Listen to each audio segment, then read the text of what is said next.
Ladies and gentlemen, welcome back on my YouTube channel. In today's video, we are going to learn the most useful sentences in English. Uyu munsi wa none tugiye kwiga interuro zagufasha kuvuga neza Icyongereza. Niba utarakora subscribe, yikore nonaha mbere yuko dutangira.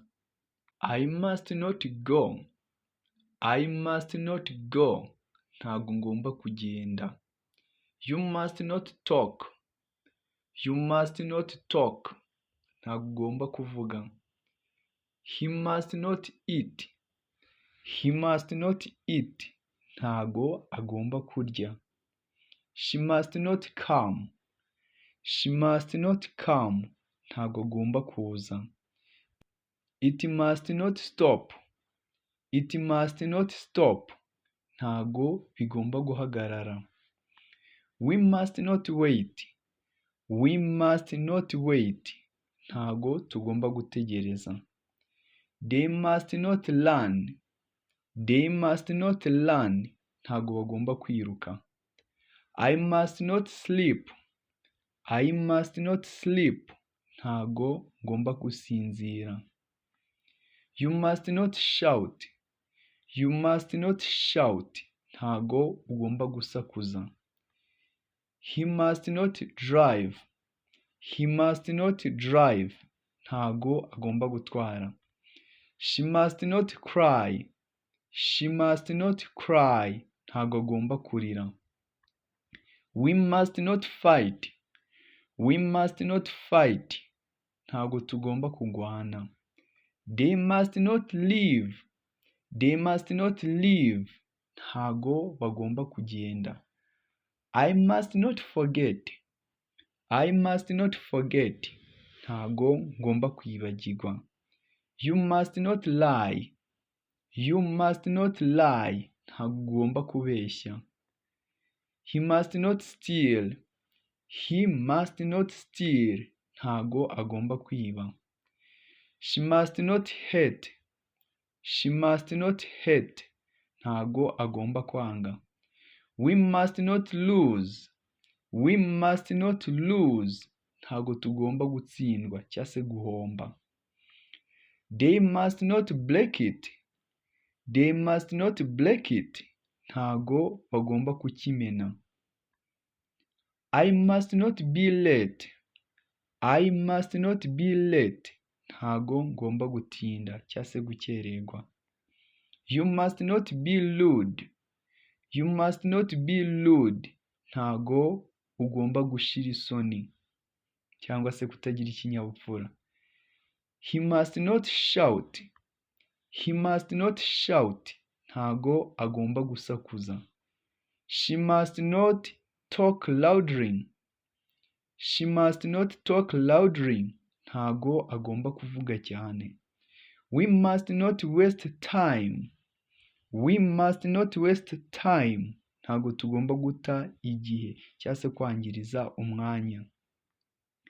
They must not touch it. They must not touch it. Ntabwo bagomba kubikoraho. I must not open it. I must not open it. Ntabwo ngomba kubifungura. You must not close it. You must not close it. Ntabwo ugomba kubifunga. He must not write here. He must not write here. Ntabwo agomba kwandika hano. She must not sit here. She must not sit here. Ntabwo agomba kwicara hano. We must not stand here. We must not stand here. Ntabwo tugomba guhagarara hano. They must not play here. They must not play here. Ntabwo bagomba gukinira hano. I must not call him. I must not call him. Ntabwo ngomba kumuhamagara. You must not answer. You must not answer. Ntabwo ugomba gusubiza. He must not ask. He must not ask. Ntabwo agomba kubaza. She must not help him. She must not help him. Ntabwo agomba kumufasha. We must not disturb them. We must not disturb them. Ntabwo tugomba kubabangamira cyangwa se kubaderanje. They must not laugh. They must not laugh. Ntabwo bagomba guseka. I must not speak now. I must not speak now. Ntabwo ngomba kuvuga nonaha. You must not go there. You must not go there. Ntabwo ugomba kujyayo. He must not stay here. He must not stay here. Ntabwo agomba kuguma hano. She must not cook now. She must not cook now. Ntabwo agomba guteka nona. We must not eat now.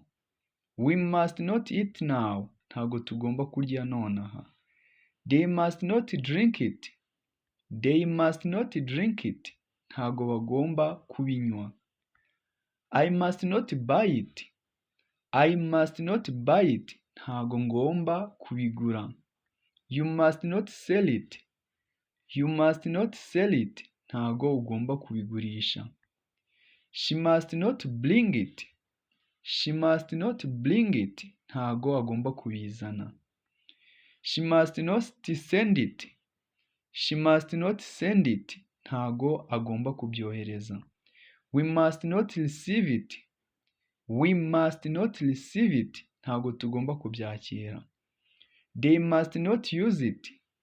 They must not use it. Ntabwo bagomba kubikoresha. I must not keep it. I must not keep it. Ntabwo ngomba kubigumana. You must not break it. Ntabwo ugomba kubimena. He must not fix it. He must not fix it. Ntabwo agomba kubikosora. She must not check it. She must not check it. Ntabwo agomba kubigenzura. We must not plan now. We must not plan now.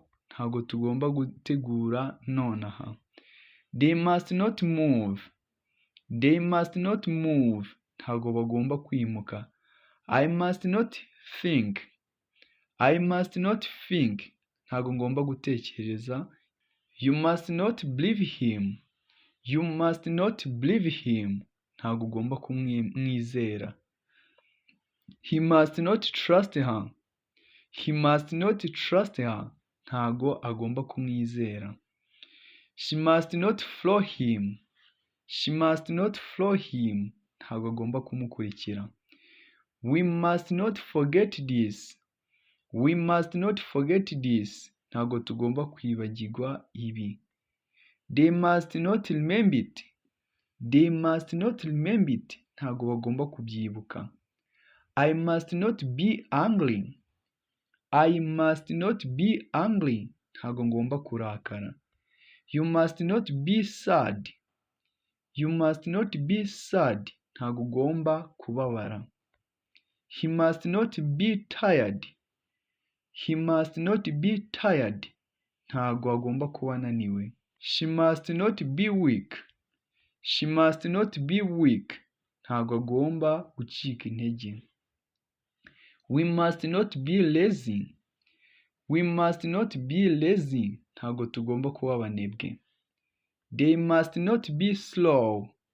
They must not be slow. Ntabwo bagomba kugenda buhoro. I must not be afeared. I must not be afeared. Ntabwo ngomba gutinya. You must not be late again. You must not be late again. Ntabwo ugomba kongera gutinda cyangwa se kongera gukererwa. He must not be long. He must not be long. Ntabwo agomba kuba yibeshye. She must not be noisy. She must not be noisy. Ntabwo agomba gusakuza. We must not be careless. We must not be careless. Ntabwo tugomba kuba indangazi. They must not be rude. They must not be rude. Ntabwo bagomba kuba abashizi b'isoni cyangwa se abantu batagira ikinyabupfura. I must not be weak. I must not be weak. Ntago ngomba gucika intege. You must not be angry now. You must not be angry now. Ntago ugomba kurakara nonaha. He must not be here. He must not be here. Ntago agomba kuba hano. She must not be there. She must not be there. Ntago agomba kuba hariya. We must not be afeared. We must not be afeared. Ntago tugomba gutinya. They must not be late. They must not be late. Ntago bagomba gukererwa.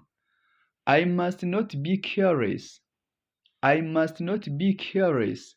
Ntago ngomba kuba umunyaburangare cyangwa se indangazi. Thank you for watching this video.